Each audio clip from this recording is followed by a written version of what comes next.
Assalamualaikum warahmatullahi wabarakatuh. Ini adalah pertemuan pertama kita di materi manajemen keperawatan. Dengan pembahasan saat ini kita bahas tentang konsep umum manajemen. Kali ini akan saya bawakan sendiri.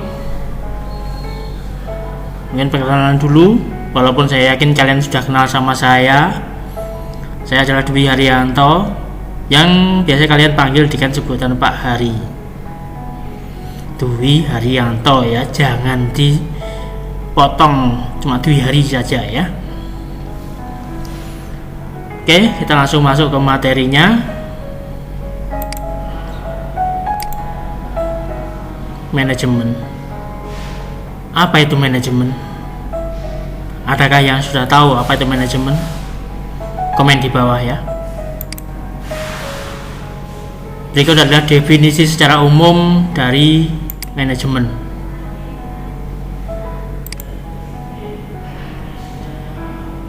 Suatu proses atau kegiatan menuju pencapaian tujuan yang spesifik, dalam kurung spesifik, predetermin objektif yang sudah ditetapkan sebelumnya.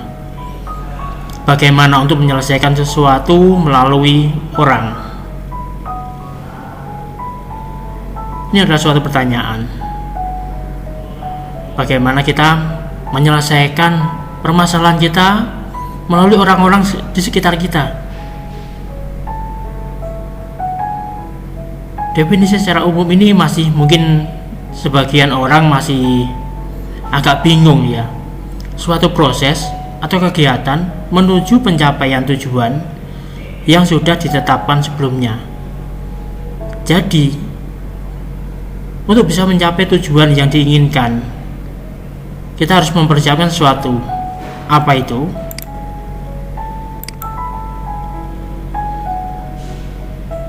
Atau bagaimana membuat hal-hal itu dikerjakan? Apa yang kita butuhkan? Jawabannya adalah POAC. POAC. Apa sih POAC itu?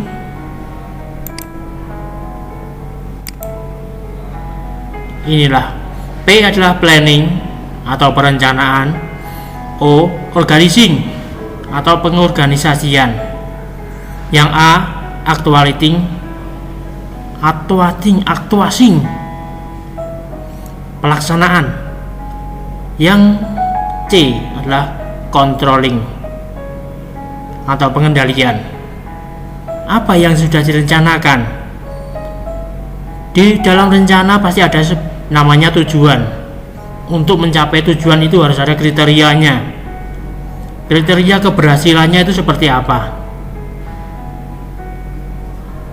Actuating, setelah dibuat perencanaan dan dipilah-pilah dalam suatu organisasi, bagaimana pelaksanaannya?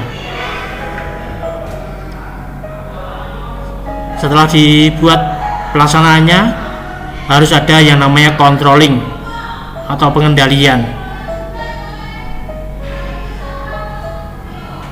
Oke. Next ya.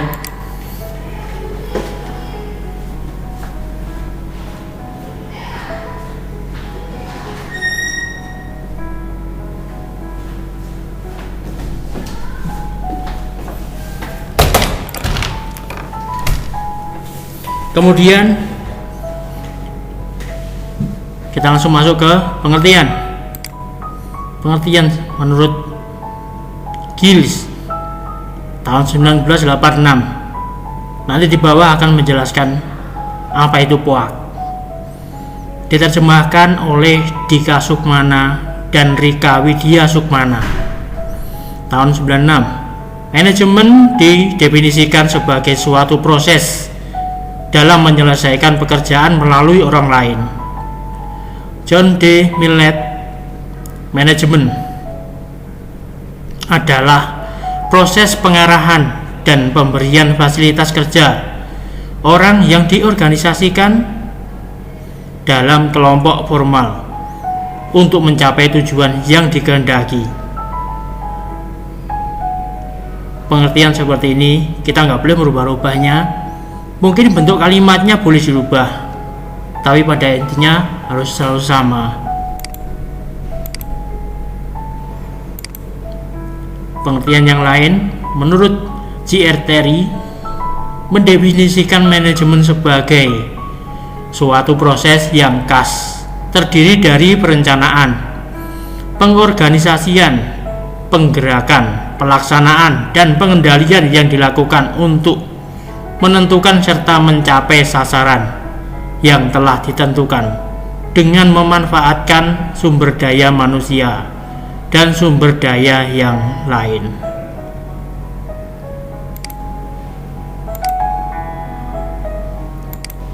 Berikutnya, aliran manajemen. Yang pertama adalah managerial accounting. Menurut Paciolo 1495, keuangan harus dicatat. Sedangkan menurut Simon tahun 1948, pada awalnya manajemen hanya mencatat pengeluaran dan pemasukan, yang merupakan cikal bakal manajemen accounting yang sesungguhnya.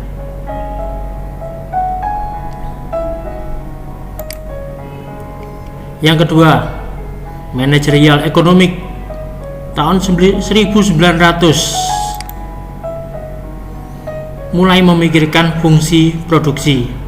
Ada input K sama dengan F dalam LA, LB dan C sama dengan kilogram gandum.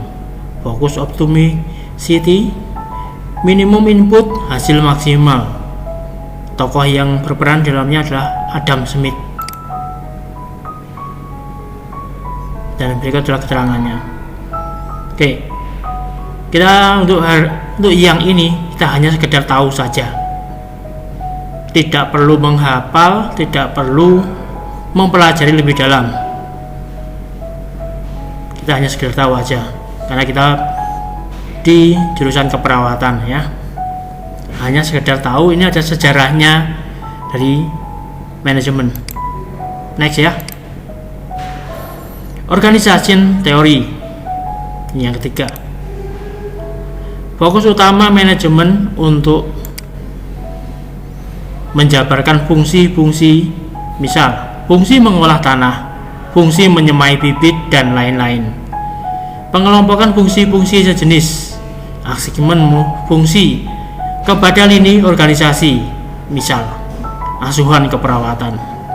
Tokoh yang berperan Weber and Taylor. Next, human behavior pada tahun 1920 sampai 1930 memasukkan perilaku manusia pada manajemen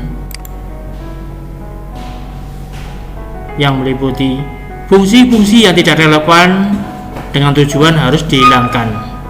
Pentingnya kesesuaian pekerjaan dengan kemampuan seseorang yang disebut skill assessment jadi penting. Menekankan pentingnya melatih skill empowerment, spesialisasi pekerjaan, dan menerapkan standar kinerja. Tokoh yang berperan seperti tersebut di bawah ini. Oke, next. Prinsip manajemen.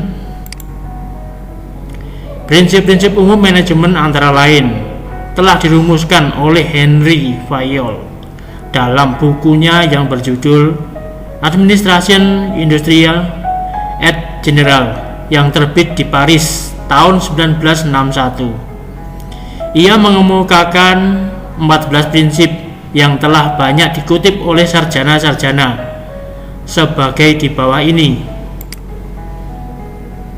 Yang pertama, pembagian pekerjaan, yaitu prinsip profesionalisme prinsip profesionalisasi, fungsionalisasi, dan pembagian habis tugas dengan merata, baik tugas manajemen maupun tugas teknis.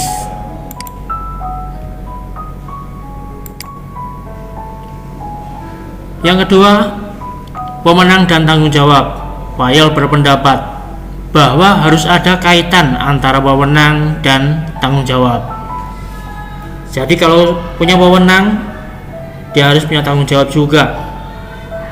Mungkin seperti itu maksudnya.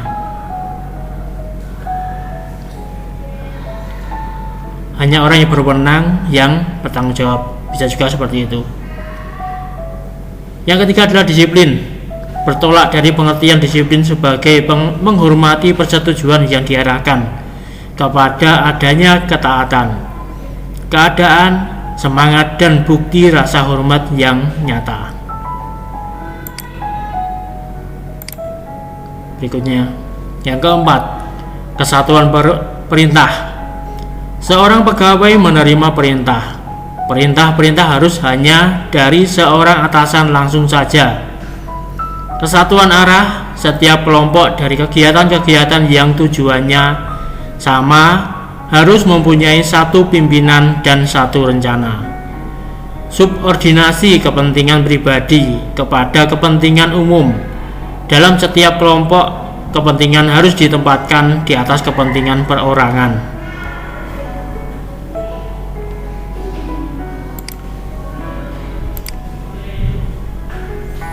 Berikutnya yang ketujuh, penghasilan pegawai. Penghasilan dan cara-cara penggajian harus adil serta dapat memberikan kepuasan maksimal baik kepada pegawai maupun kepada majikan. Dia sudah adil, harus adil seadil-adilnya. Ada kerjaan, ada penghasilan. Mungkin seperti itu maksudnya. Jadi kalau pegawai tidak bekerja, ya jangan berharap dapat gaji. Seperti halnya pada kita saja ya. Kalau kita ingin mendapatkan hasil yang maksimal, kita harus tetap berusaha. Jangan cuma berpangku tangan, tapi berharap akan indah di kemudian hari. Indahnya siapa yang kamu bawa? Oke, next yang ke-8, sentralisasi. Sentralisasi di sini maksudnya adalah ada kepusatan. Jadi pengambilan keputusan itu ada di pusat, ada di satu tempat. Konsultasi juga di satu tempat.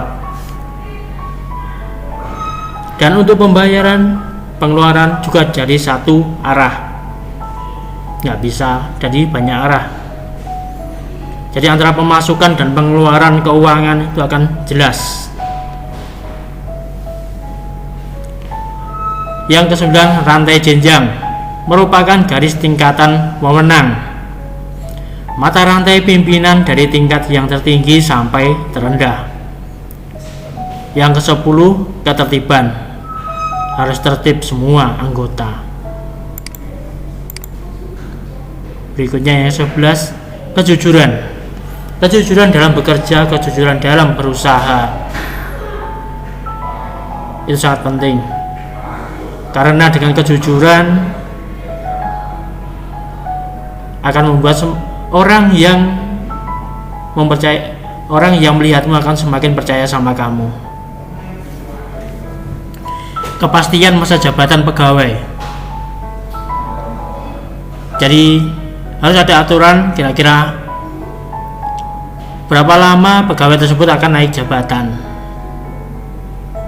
atau berapa lama dia akan training dan kemudian akan diangkat menjadi pegawai tetap. Seperti halnya saat kalian kuliah, setelah mendaftar kalian mendapatkan berapa waktu yang harus berapa lama harus menunggu kepastian untuk diterima atau enggaknya di Satgas Instansi Tenaga Medika Jombang. Begitu juga saat kalian sudah diterima, kira-kira kapan akan kalau sekarang PKKMB ya. Dan berapa lama PKKMB itu? Kapan mulai kuliah lagi? Jadi ada kepastian. Itu pun juga termasuk manajemen. Oke, yang ketiga, prakarsa. Merupakan salah satu petunjuk yang paling nyata bagi adanya kepuasan untuk melakukan sesuatu.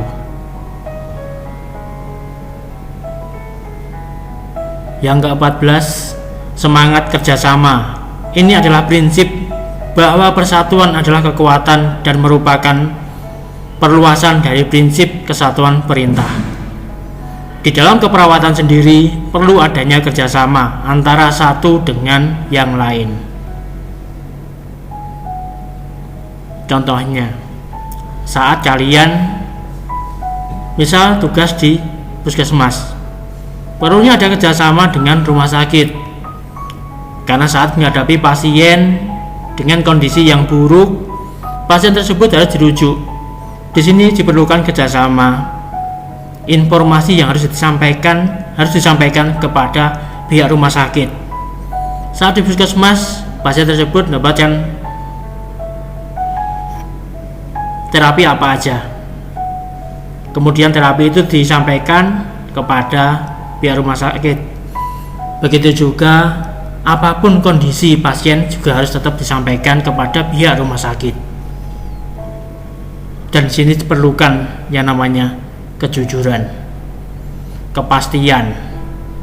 Kepastian ini bukan kepastian jawabanmu dengan mantanmu atau pacarmu ya, tapi kepastian kondisi pasienmu yang akan kamu rujuk ke rumah sakit. Oke, next. Fungsi manajemen. Fungsi manajemen dapat dibedakan menjadi fungsi organik atau fungsi yang harus dilakukan dan fungsi bersikap pelengkap. Fungsi yang bersifat mendukung pelaksanaan fungsi organik umpamanya ruang kerja, hubungan kekeluargaan, dan lain-lain. Fungsi yang akan diuraikan berikut ini adalah fungsi organik yang banyak dikemukakan oleh para ahli antara lain. Yang antara lain berikut ini. Jangan kemana-mana, terus simak karena ini langsung berlanjut. Fungsi manajemen menurut Henry Fayol. Yang pertama, perencanaan atau planning. Berikutnya, pengorganisasian, pemberian perintah, pengkoordinasian, pengawasan. Itu adalah yang dari menurut Henry Fayol. Harus adanya sebuah perencanaan dalam melakukan suatu manajemen. Perencanaannya harus jelas, pengorganisasiannya harus benar-benar dipilah-pilah. Siapa yang akan berada di mana, siapa yang di mana, siapa yang jadi pemimpin, siapa yang harus jadi anggota, siapa yang jadi wakil, siapa bendahara, siapa sekretaris. Dalam pengorganisasian perlu adanya pemimpin atau ketua. Kalau nggak ada ketua, minimal ada wakilnya.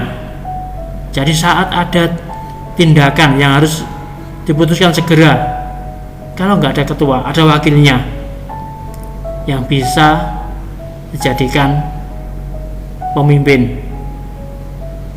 Dan harus ada sekretaris, bendahara, sekretaris yang akan mencatat semua kegiatan dan rencana-rencana tindakan. Dan adanya bendahara yang akan memegang keuangan dari suatu organisasi. Kemudian pemberian perintah. Ini adalah tugas seorang pimpinan untuk memberikan perintah pada anggota timnya. Berikutnya adalah pengkoordinasian. Koordinasi tim A harus pergi kemana, tim B harus pergi kemana, tim A harus bawa apa, tim B harus bawa apa, dan sebagainya, dan lain-lain dan sebagainya. Pengawasan dari semua perintah yang diberikan oleh pimpinan, kemudian pengkoordinasian harus diawasi.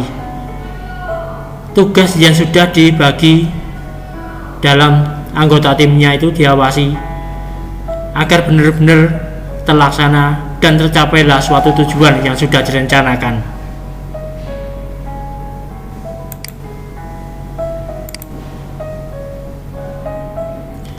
Fungsi manajemen menurut Latergalik. Yang pertama perencanaan, yang kedua pengorganisasian, yang ketiga pengisian tenaga, yang keempat pembimbingan, yang kelima pengawasan, dan yang keenam pelaporan. Berikutnya penganggaran.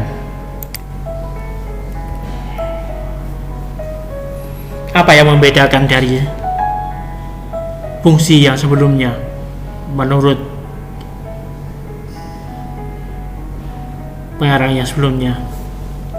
Di sini perencanaan sama-sama ada, karena kalau nggak ada perencanaan, tidak ada pengorganisasian, yang ada apa?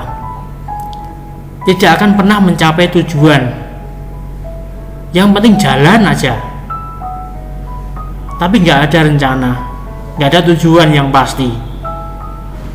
Apakah bisa sampai ke tujuan? Belum tentu. Mungkin bisa sampai ke tujuan, tapi itu tujuannya siapa? Apakah itu tujuannya tim?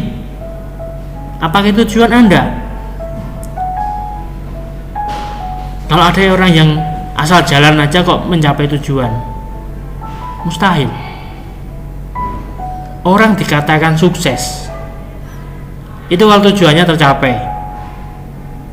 Tapi kalau orang nggak punya tujuan, umpama kalian jalan gitu aja, terus di depan ada lubang, kecemplung, plung, apakah kalian sampai tujuan? Ya sampai, tapi sampai kecemplung, bukan sampai ke tujuan tadi. Oke. Perencanaan organisasi. Di dalam teori yang satu ini, setelah direncanakan, kemudian dibentuk organisasi, dipilah-pilah anggota timnya dibagi menjadi beberapa bagian, kemudian pengisian tenaga. Pengisian tenaga di sini artinya dalam tim tersebut mempersiapkan bekal. Bekal ini bisa berupa makanan, bisa berupa ilmu untuk menyelesaikan tugas-tugasnya. Terus adanya pembimbingan, seperti halnya kalian praktek klinik ya, ada pengawasan, ada pelaporan, ada penganggaran. Perencanaan, kalian direncanakan kalian mau dipraktekkan kemana. Kalian mau dipraktekkan misal ke rumah sakit RSUD Jombang, ini misal. Kemudian pengorganisasian kalian dibagi beberapa kelompok. Jadi jumlah kalian misalkan jumlahnya 30 ya, 30 mahasiswa. Satu kelompok 5 orang, berarti dibagi menjadi 6 kelompok. 6 kelompok ini dibagi, setiap satu kelompok satu ruangan dalam tiap minggunya. Nah, pengisian tenaga di sini adalah pembekalan. Kalian dibekali ilmu cara mengerjakan askep, ilmu cara melakukan tindakan keperawatan pada pasien, ilmu caranya pengkajian pada pasien, dan ilmu keperawatan yang lain. Itu yang dinamakan pengisian tenaga di bidang mahasiswa keperawatan ya, untuk mahasiswa keperawatan. Terus pembimbingan, adanya dosen dan CI yang membimbing kalian. Ada juga kalian harus diarahkan, kalian ambil pasien A dengan kasus ini, itu adalah pembimbingan, termasuk pembimbingan. Kalian kemudian sama si E diajari, ini loh dek caranya untuk injeksi ke pasien, yang harus disiapkan itu apa, yang harus dilakukan itu apa. Itu yang dinamakan pembimbingan, yang lebih gambarannya mudahnya buat kalian. Pengawasan, perlu adanya pengawasan di sini. Seorang dosen atau pengawas dari rumah sakit ya, CI, itu mengawasi prakteknya kalian biar kalian nggak salah. Kalaulah ada yang salah, yang salahin bukan kalian, yang akan ditegur bukan kalian, tapi pembimbing yang ditegur. Berikut juga pelaporan. Pelaporan sini contohnya di kalian adalah asuhan keperawatan kalian yang akan kalian laporkan pada dosennya atau pada CI atau keduanya. Terus penganggaran. Setiap kali kalian mau praktek pasti kalian ada biaya pembayaran, bayar untuk prakteknya. Atau ada beberapa kampus yang bayarnya tuh ikut pembayaran bareng sama bayar SPP atau bayarnya di depan waktu habis daftar ulang. Ada juga beberapa kampus yang seperti itu. Berikutnya menurut Harold Kons dan Cyril O'Donnell, ini adanya perencanaan atau planning, pengorganisasian. Lagi-lagi ada perencanaan dan pengorganisasian. Ada pembimbingan. Berikutnya ada pengawasan. Ada ya, cuma ini yang dari Harold Kons dan Cyril O'Donnell. Berikutnya menurut Josh R. Terry. Ini adanya perencanaan, pengorganisasian, penggerakan. Jadi kalian dimotivasi untuk langsung bertindak. Berikutnya adalah pengawasan atau controlling. Menurut Skinner tahun 92 harus adanya perencanaan, pengorganisasian, pengerjaan, pengarahan sama aja dengan pembimbingan ya. Kemudian pengendalian atau kontrol.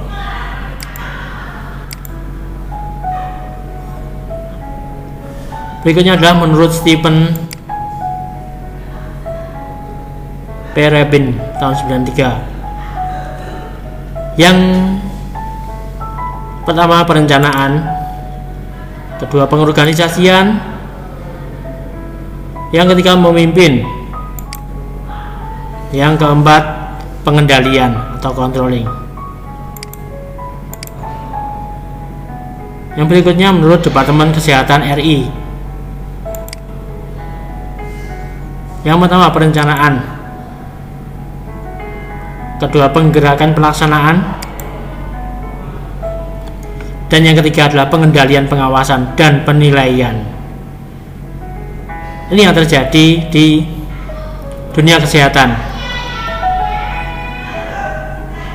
Ini kalau kalian sudah lulus, sudah kerja, inilah yang terjadi, yaitu perencanaan, penggerakan pelaksanaan, pengendalian, pengawasan, dan penilaian. Tidak ada lagi pembimbingan, karena yang namanya bimbingan itu hanya saat kalian masih pendidikan, saat kalian masih kuliah. Kalau sudah lulus, ya kalian dianggap sudah matang, kalian dianggap sudah bisa bekerja sendiri tanpa harus diatur-atur atau diarahkan. Berikutnya yang paling penting adalah konsep manajemen keperawatan.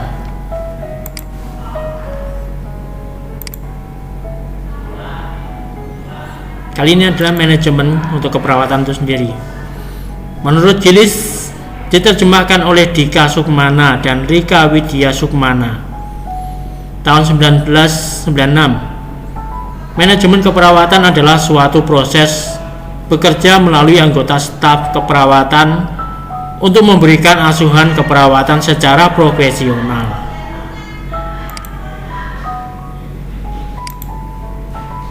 Filosofi manajemen keperawatan. Yang pertama adalah pernyataan keyakinan tentang keperawatan dan manifestasi dari nilai-nilai dalam keperawatan yang digunakan untuk berpikir dan bertindak. Menurut Serti 1997, filosofi keperawatan dibangun di atas kepercayaan tentang manusia, lingkungan, kesehatan, dan keperawatan sebagaimana terdapat dalam paradigma keperawatan. Oke, next.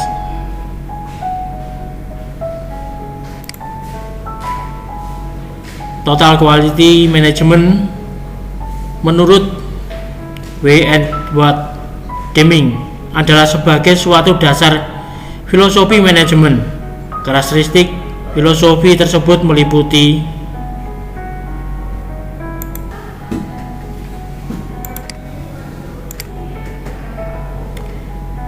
institusi diberikan keleluasaan, kewenangan dalam menentukan tujuan yang hendak dicapai, dan staf mempunyai otonomi dalam pengambilan keputusan tentang tugas yang diemban.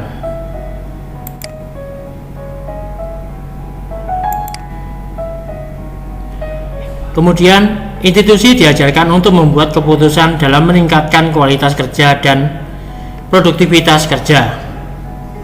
Penekanan TQM adalah memonitor kualitas di mana secara terus-menerus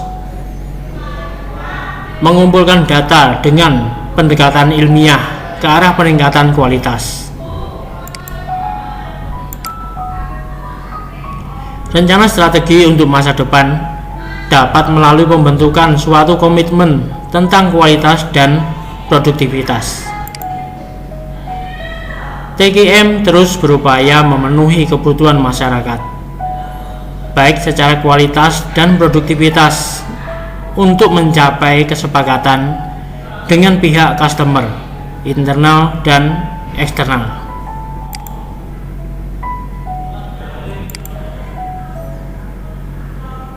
Berikutnya adalah lingkup manajemen keperawatan.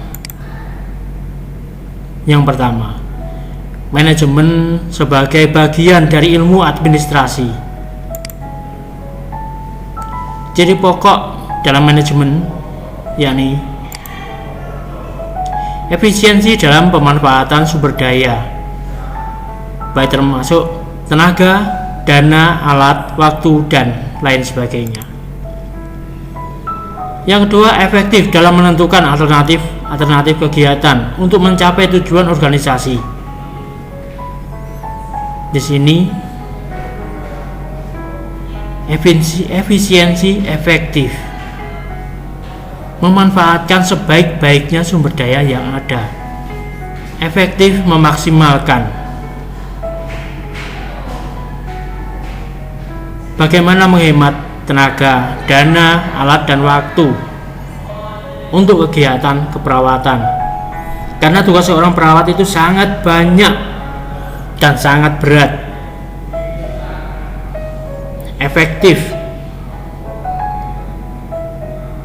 Efektifkan segala sumber daya yang kamu punya.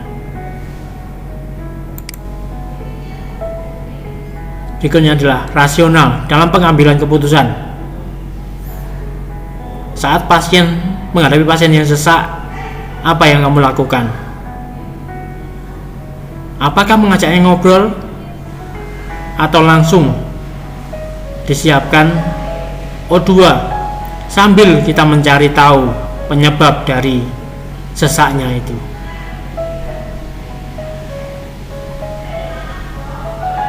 Yang penting selamatkan dulu pasiennya, selamatkan nafasnya, selamatkan jantungnya, sambil kita mencari tahu penyebab dari sesak nafasnya pasien tersebut.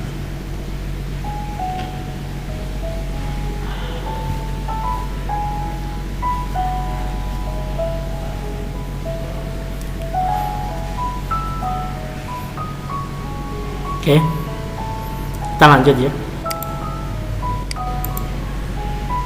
Manajemen dalam operasionalisasi. Dalam operasionalisasinya ada beberapa unsur yang harus diperhatikan. Yang pertama, manajemen merupakan terapan.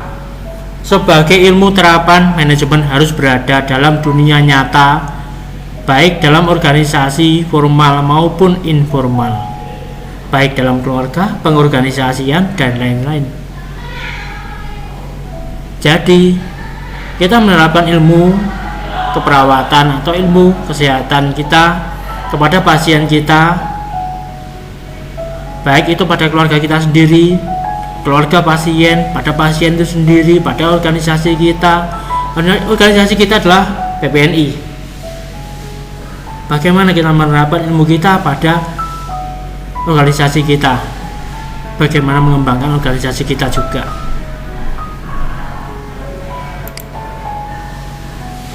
Manajemen sebagai jantungnya organisasi, karena maju mundurnya suatu organisasi sangat ditentukan oleh fungsi dari manajemennya. Kalau manajemennya tidak jalan, otomatis organisasi tersebut juga akan jalan di tempat. Manajemennya tidak tertata rapi, tidak ada planning, tidak ada pembagian tugas. Palingan kalau ada yang kerja ya cuma itu terus, tidak adanya pembagian tugas. Tapi waktu ada suatu kesalahan, pasti biasanya ada seseorang yang dijadikan kambing hitam. Lebih baik organisasinya dijalankan, dibuat planning, tujuannya jelas, kriteria hasil yang diharapkan itu seperti apa untuk keberhasilan suatu tujuan dalam planning tersebut. Begitu juga saat pelaksanaan, adanya organisasi yang dibentuk, jadi ada pembagian tugas. Kalau ada masalah diselesaikan bersama, dicari solusinya bersama-sama, jangan mencari kambing hitam. Seperti halnya ada istilah, segerombolan orang naik kapal, kemudian kapal itu bocor karena ada yang bocori. Apa yang dilakukan oleh para penumpang kapal atau awak kapal? Apakah mencari orang yang melubangi kapal itu, ya keburu tenggelam kapalnya? Yang harus dilakukan adalah membuntu atau menutup lubangnya tersebut, baru dicari tahu siapa yang melubanginya dan apa tujuannya. Itu hanyalah sebuah cerita. Oke, kita lanjut. Manajemen sebagai suatu sistem. Jadi kalau disebut suatu sistem, kita umpamakan tubuh kita saja. Saat salah satu sistem dalam tubuh kita tidak maksimal atau tidak bekerja dengan baik, apa yang akan terjadi? Misal tangan kiri sakit, apa aja yang nggak bisa kita lakukan karena tangan kiri kita sakit, atau tangan kanan yang sakit, atau lidahnya yang sakit, yang pasti susah ngomong nanti. Makanya sistem, kalau ada satu yang bermasalah, hendaknya cari solusinya bersama-sama. Karena kalau tidak carikan solusi, Yang ada ini akan mempengaruhi kinerja atau hasil kerja dari tubuh yang lain atau tubuh organisasi yang lain. Apalagi manajemen disebut sebagai jantung. Misal salah satu pembuluh darah dalam jantung itu bermasalah, atau salah satu katupnya tidak bisa berfungsi, apa yang akan terjadi? Kalian sebagai mahasiswa keperawatan pasti tahu apa yang akan terjadi. Atau mungkin pembuluh darahnya nyempit, mengecil, yang ada tekanan jantungnya akan menjadi lebih besar, yang salah satu efeknya adalah menjadi hipertensi. Oke, kita lanjut ya. Manajemen sebagai sarana pencapaian tujuan organisasi. Unsur-unsur tujuan operasional yang baik bisa menjawab apa, siapa, di mana, kapan, dan bagaimana.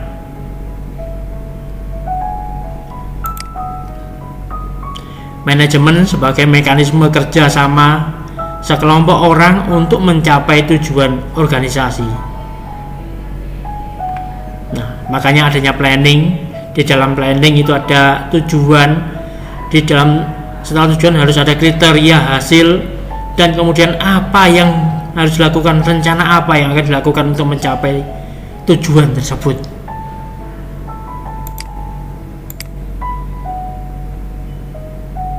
Manajemen sebagai wahana pembinaan perilaku.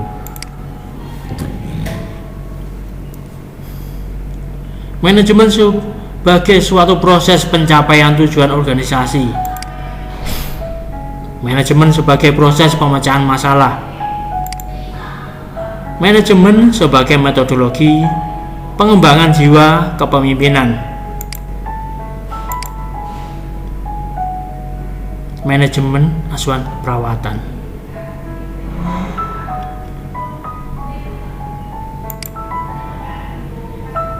Manajemen asuhan keperawatan merupakan suatu proses keperawatan yang menggunakan konsep-konsep manajemen di dalamnya seperti perencanaan, pengorganisasian, pengarahan, dan pengendalian, dan organisasi. Manajemen ini adalah jantungnya asuhan keperawatan. Kalau kita tidak menguasai manajemen asuhan keperawatan, kita pun juga akan amburadul. Karena dalam manajemen asuhan keperawatan sendiri itu meliputi apa? Udah asuhan keperawatan aja. Di sana itu ada analisa data, ada perencanaan. Setelah analisa, kemudian tentukan diagnosa keperawatan, ada perencanaan, ada tindakan, dan ada evaluasi. Nah, ini adalah manajemennya, manajemen asuhan keperawatan. Untuk bisa mencapai analisa data, kita harus melakukan pemeriksaan pada pasien. Ada pemeriksaan fisik, ada pemeriksaan psikologis. Dimulai dari keluhan utama. Dan sebelum masuk ke keluhan utama, kita harus meyakinkan pasien kita itu sadar atau tidak, atau dia mengalami penurunan kesadaran. Caranya seperti apa? Caranya dengan menanyai nama, alamat, usia, pekerjaan, dan lain sebagainya. Kenapa seorang perawat menanyakan nama pasien padahal kita sudah tahu namanya siapa, kita sudah tahu alamatnya di mana, karena kita sudah punya pegang datanya. Kita menanyakan itu semua tujuannya agar pasien itu menjawab sesuai dengan data yang ada. Karena itu bukti kalau pasien itu sadar penuh. Kalau namanya sendiri aja nggak ingat, bisa jadi dia itu lagi penurunan kesadaran. Misal disorientasi, disorientasi tempat, disorientasi sosial, atau mungkin disorientasi diri. Dia tidak mengenali dirinya sendiri. Ini bukan lupa ingatan loh ya. Disorientasi itu adalah biasanya terjadi saat orang habis mengalami shock, kaget, biasanya kecelakaan. Dia ada penurunan kesadaran. Saat ditanya nama, dia nggak tahu namanya siapa. Saat ditanya rumahnya di mana, apalagi rumahnya. Saat ditanya usianya berapa, dia malah bilang usia temannya.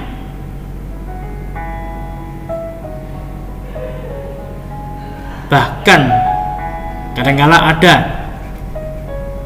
disorientasi ini, tanya kamu laki-laki atau perempuan, dia bingung jawabnya.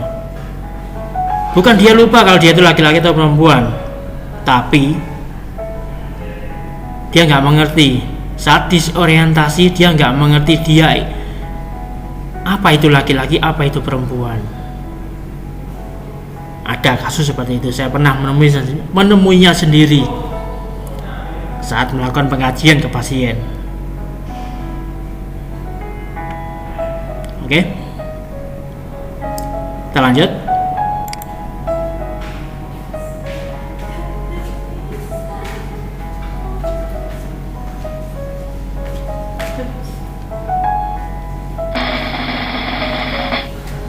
Oke,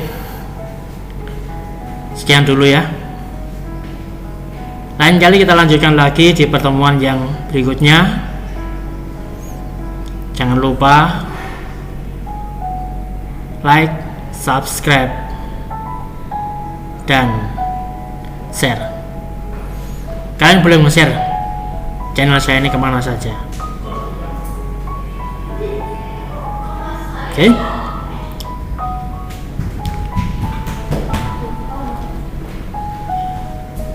Saya akhiri, sampai ketemu di pertemuan berikutnya. Wassalamualaikum warahmatullahi wabarakatuh.